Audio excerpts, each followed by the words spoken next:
All right, welcome back. We're diving into our series on Jean Benjour's Realities of Life. Today, we're tackling key number 3, and this one is a game changer. It's a principle that really redefines what it means to live a genuinely full life. And spoiler alert, it's not about having more stuff, it's about being more connected.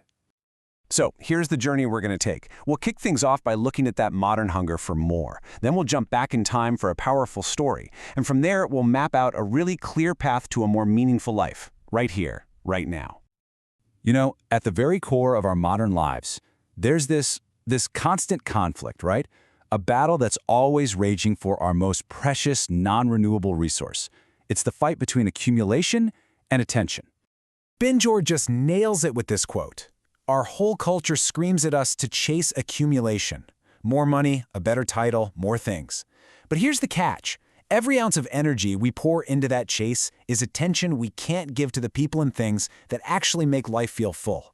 A stacked bank account is, believe me, a very poor substitute for deep, real relationships. And you know what?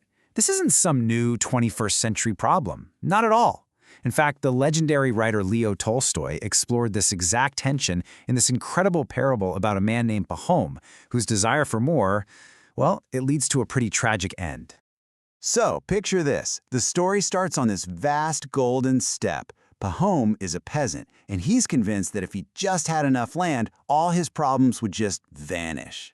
Then he hears about this distant place where he can get as much land as he can walk around in a single day, from sunrise to sunset. And so he starts walking. As that sun arcs across the sky, he pushes himself farther and farther, tempted by just one more fertile patch of land, just one more gentle slope. Just a little bit more, he keeps telling himself, over and over again, completely ignoring the huge distance growing behind him.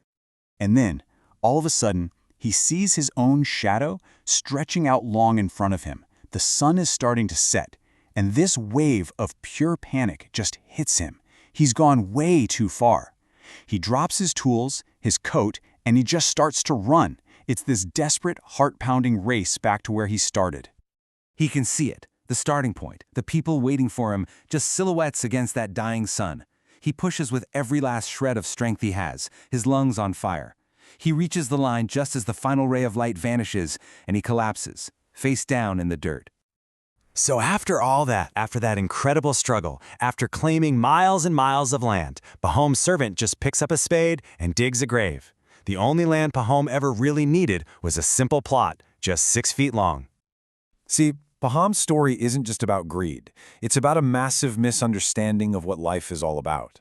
In his frantic, desperate hunger for more, he literally traded everything that actually mattered: his peace, his family, his connection to his own community. Now, Pahom's trap, it isn't just some old story. It's basically the blueprint for so many of our modern anxieties. We are all tempted, every single day, by our own versions of just a little more. I mean, look at this difference. On one side, you've got the trap. Our careers become our entire identity, so if work gets shaky, we just crumble. Friendships become about transactions. You only call when you need a favor. And don't get me started on social media algorithms. They feed us this constant highlight reel designed to make us feel envy and outrage, leaving us feeling connected to everything except our own lives. The alternative? That's the real thing, where our identity is resilient, our friendships are actually about caring for each other, and we are truly present. So it's really worth asking yourself, and I mean really ask, where is your finite, totally non-renewable attention actually going? Is it invested in that highlight reel, or is it invested in the real thing? Okay, so the good news is there is absolutely a way out of this trap, and it starts by rebalancing our portfolio of attention, beginning with our investment in actual human connection. And here's the beautiful thing about this. Strong relationships aren't built on these huge, expensive, grand gestures. No way. They are built on tiny, consistent deposits of attention over time. A simple text remembering a birthday. A quick call to check in when you know a friend is going through it. A little note of encouragement with zero hidden agenda. That is the currency of real connection. But human connection, as crucial as it is only half of the equation for a whole life. There's this other relationship that we so often neglect, one that gets at a much deeper kind of hunger, our connection to the sacred. You know, science is incredible. It's amazing at telling us how the world works, but it gets really quiet when we start to ask why. Why does a piece of music move us to tears? Why do we have consciousness in the first place? This deep human hunger for meaning, for transcendence, kind of suggests there's something more out there. It's like thirst. The fact that you feel thirsty implies that water exists. Well, this deep longing for meaning implies a source, too. A spiritual or religious practice, whatever that looks like for you, gives you a framework for this search. It helps you make sense of your life. C.S. Lewis put it so beautifully, it helps us hear the whispers, the speech, and yeah, even the shouts, placing our personal joys and our personal suffering into a story that is so much bigger than just us. And the benefits of these practices are both profound and incredibly practical.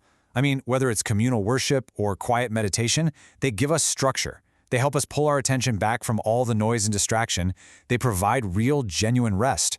And maybe most importantly, in a shared song or a shared silence, they remind us that we are not alone on this journey.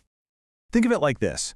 These two relationships are two sides of the very same coin. Our connection to other people, that roots us right here and now. Our connection to the sacred, that elevates us. It points us towards something timeless.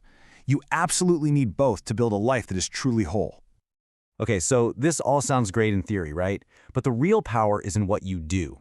So let's bring this all home with a simple, concrete way you can apply these ideas starting this week. It's really this simple. I want you to pull out your calendar right now. First, schedule one real, actual touch point with a friend or family member. A call, a coffee, a walk in the park. Second, schedule one concrete, sacred practice. Maybe it's a church service, a time for prayer, or 5 minutes of quiet meditation. Then I want you to treat those two appointments like they're the most important meetings of your entire week, because honestly, they just might be. Because in the end, it's not about how much land you can grab before the sun goes down. It's about the quality of the connections you nurture along the way. So I'll leave you with this question to carry around with you. What makes your life whole?